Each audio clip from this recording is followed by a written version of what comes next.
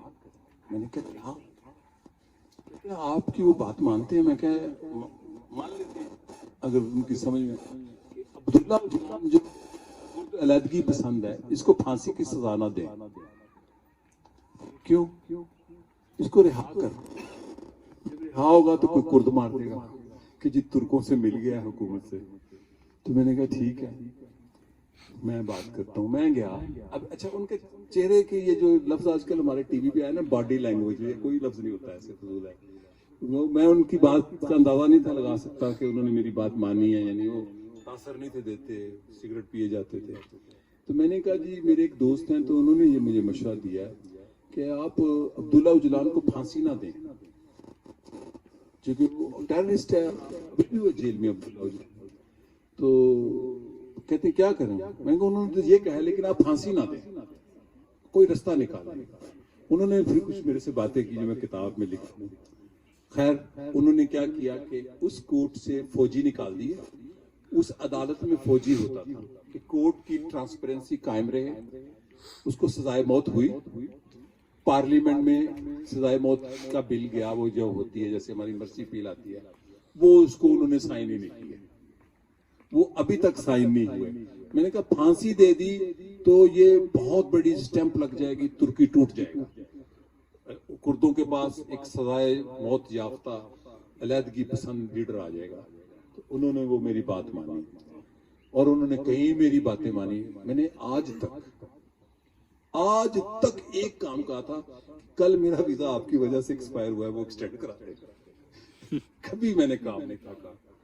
اور بڑے ترکی کے کام کروائے, پاکستان کے کروائے. ہاں کوفی عنان جا رہے تھے ترکی.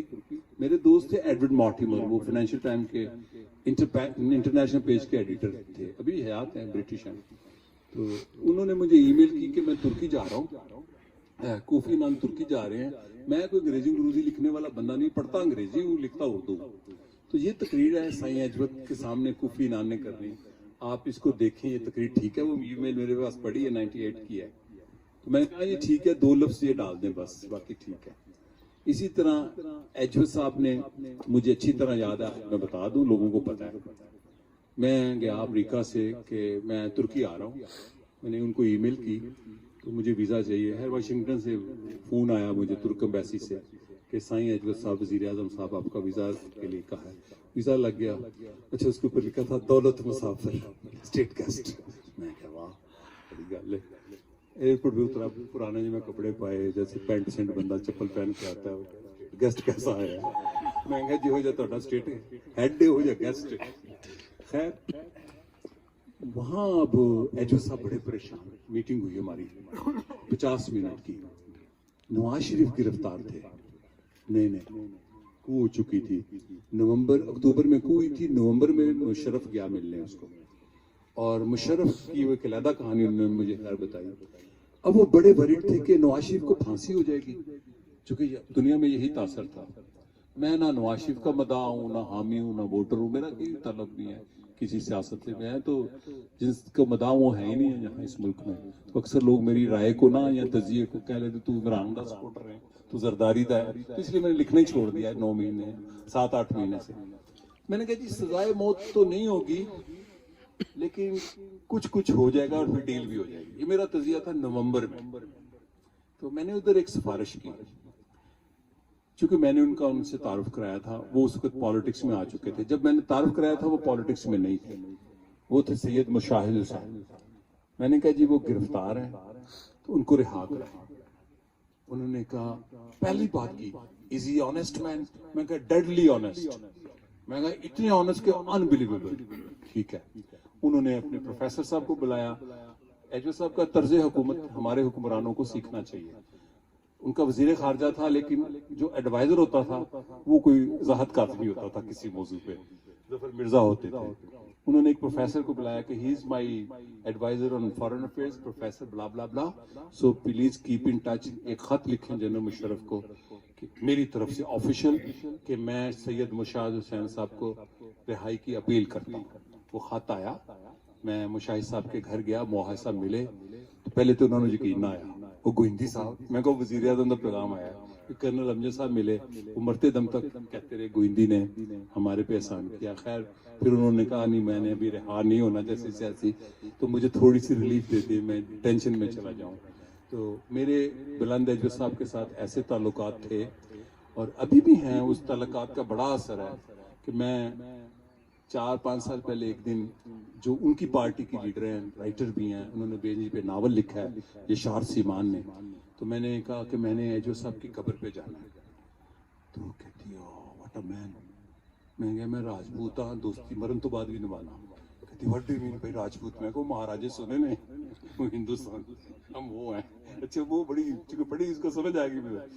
میں کہا وہ مجھے پروٹوکول توڑ کے ملتا تھا بندہ, تو میں مرنے کے بعد انقرہ میں آتا ہی 3 کاموں کی ہوں. ڈاکٹر اے بی اشرف کو ملنے, اتا ترک کی قبر پہ جانے. میرا مولانا رومی وہ ہے جس نے پورے ترکی کو آزاد کرایا, ساری عورتوں کو حقوق دیے. آج ترکی وہاں کھڑا ہے, اس سے بڑا بابا گیڑا ہونا ہے. اصل تو بابا ہوئے.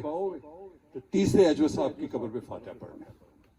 وہ میں وہاں رو رہا تھا تو وہ بھی رونے, کہتی میں کبھی نہیں آئی, آج مجھے احساس ہوا, میں تو ان کی پارٹی کی لیڈر ہوں. تو اجوت صاحب بڑے ہماری زبان میں ولی قسم کے آدمی تھے بڑے, اور انہوں نے سائپرس کا آپریشن کیا تھا 16ویں صدی کے بعد. مسلمانوں کو 1 انچ زمین نہیں ملی دنیا کے کسی خطے میں سوائے سائپرس کے. یہ مجھے ایک اسلامسٹ نے بتائی, مجھے یہ نقطے کا نہیں تھا پتا.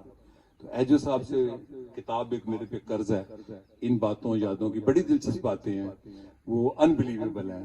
مطلب میں نے کئی بچے بھیجے پڑھنے کے لیے ترکی, افغانی سینکڑوں میں, لیکن انہوں نے کبھی رابطہ نہیں کیا پڑھن تو بعد. سوری ٹو سے. ایجو صاحب وہی ہیں جنہوں نے ذوالفقار علی بھٹو کی سب سے اسٹرانگ ڈیتھ مرسی اپیل بھیجی تھی. اچھا خواتین حضرات